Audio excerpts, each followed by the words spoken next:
नमस्कार साथियों, हम उत्तर प्रदेश कांस्टेबल भर्ती परीक्षा 2024 में वर्णमाला के क्रम में आज व्यंजन पढ़ते हैं। स्वर हम पढ़ चुके हैं। व्यंजन क्या होते हैं? व्यंजन स्वर की सहायता से बोले जाने वाले वर्णों को व्यंजन कहते हैं। अब व्यंजन के लिए हमारी क्या क्या इंपॉर्टेंट चीज़ है ये हम बता रहे हैं। स्वरों के बिना व्यंजनों का उच्चारण संभव नहीं है। यदि हम व्यंजन में स्वर को ना मिलाएं तो हम उसका उच्चारण नहीं कर सकते।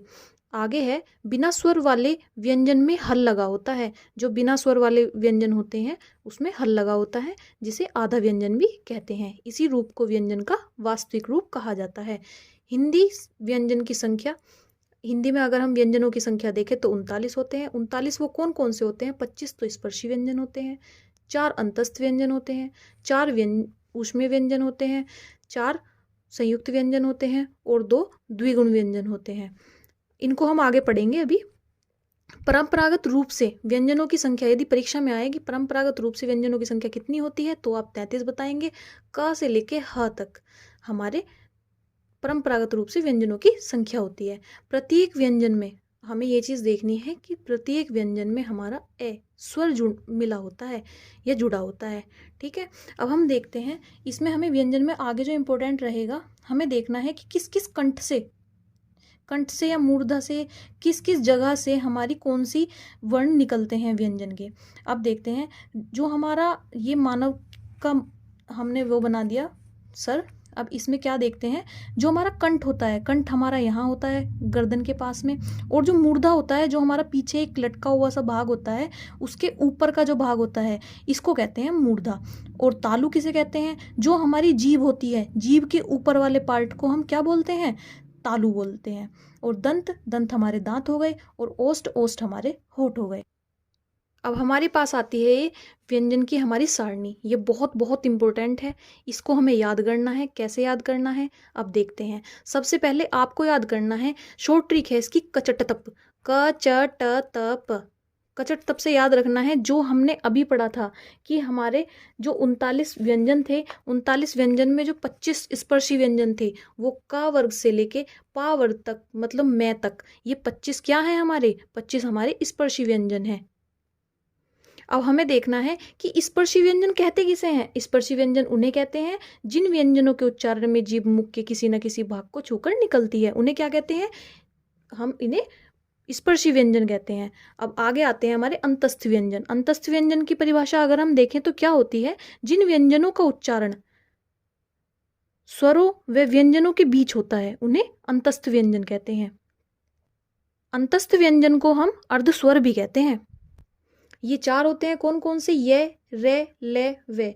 इसमें हमें जो इम्पोर्टेंट चीज़ है क्या है, हमारी परीक्षा में आता है कि अर्धस्वर कौन कौन से होते हैं। अर्धस्वर हमारा ये होता है और वे होता है। ये और वे हमारा अर्धस्वर होता है। और रे क्या होता है? रे हमारा लुंठित वर्ण होता है। और ले हमारा क्या होता है? ले हमारा पार्श्विक स्वर होता है। पार्श्विक स्वर क्या होता है? जिनका उच्चारण करने में जीभ के पास से होकर हवा गुजरती है, उसे क्या कहते हैं? पार्श्विक वर्ण कहते हैं।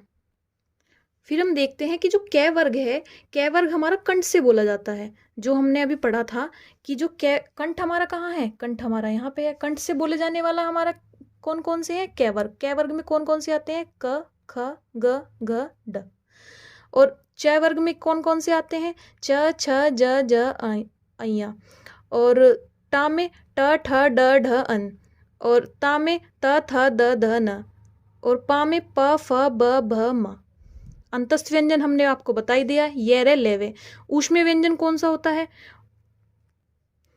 ऊष्मीय व्यंजन हमारे होते हैं जिन ध्वनि के उच्चारण में हवा मुख के किसी स्थान पर रगड़ खाकर निकले या ऊष्मा पैदा करे। ऊष्मीय इनका नाम इसलिए रखा गया क्योंकि इनको जब हम बोलते हैं तो हमारे मुंह से ऊष्मा निकलती है।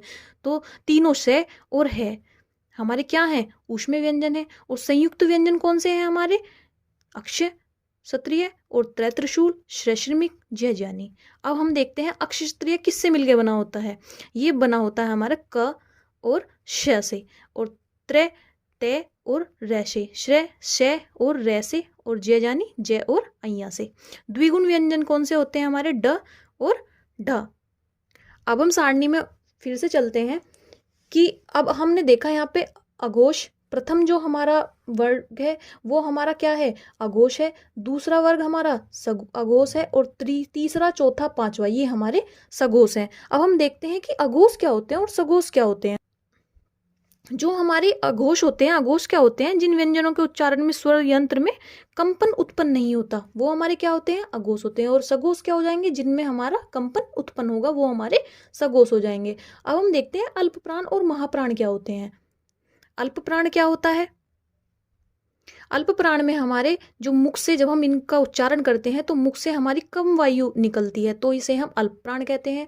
और जिनको उच्चारण करने में हमारे मुख से ज्यादा हवा निकलती है उसको महाप्राण कहते हैं। और जो हमारा पंचम वर्ग है इसको हम पंचमाक्षर या नासिकीय भी बोल सकते हैं, क्योंकि नाक द्वारा इनका सबका उच्चारण हमारा क्या होता है, इनका सबका उच्चारण हमारा अन होता है। जैसे गंगा, गंगा में हमारा कौन सा यूज होता है, ये वाला यूज होता है। और यदि हम चंचल, चंचल में अगर हम देखें तो कौन सा प्रयोग होता है हमारा, ये वाला प्रयोग होता है पंचमाक्षर।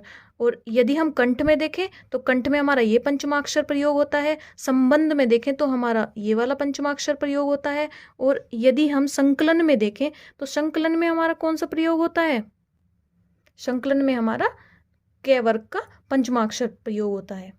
अब हम इससे आगे देखते हैं कि शब्दकोश में, शब्दकोश में वर्णों का स्थान क्या होता है। जैसे हम डिक्शनरी के अनुसार देखते हैं तो डिक्शनरी के अनुसार यदि हम देखें तो हमारा कौन सा अक्षर कहाँ, वर्ण कहाँ आता है, ये देखना है हमें। तो क्या करते हैं, सबसे पहले हमारा ऐसे शुरुआत नहीं, हमारा होता है आयोग वहा से शुरुआत होती है। आयोग वहा अन और अने हमारे सबसे पहले लिखे जाएंगे, फिर ऐसे औ तक हमारे सेम लिखे जाएंगे। फिर हम कै के बाद हमारा क्षेत्रीय क्यों आया, ये इसलिए आया क्योंकि हमारा ये संयुक्त वर्ण, जो भी संयुक्त वर्ण है जिससे मिलकर बना है, जैसे हमारा संयुक्त वर्ण हमारा क्षत्रिय है, ये कै और श से मिलकर बना है, तो हमारा ये कै के तुरंत बाद आएगा। फिर ये हमारी ज्यों की त्यों आ जाएगी लाइन।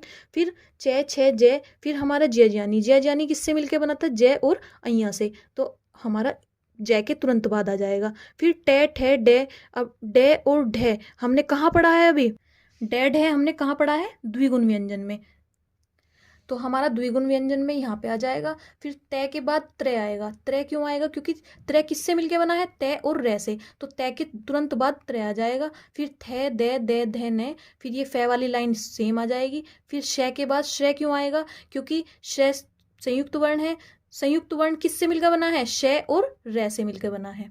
अब हमें एक और चीज बतानी है आपको कि ऊष्मे व्यंजन जो होते हैं हमारे श, श, से, है, तीनों से और है। अब उच्चारण स्थान इनका कहाँ कहाँ से है, जो इस शय को आप शय सलजम वाला शय ना बोल के तालु शय बोल लें तो बेहतर होगा आपके परीक्षा के दृष्टिकोण से।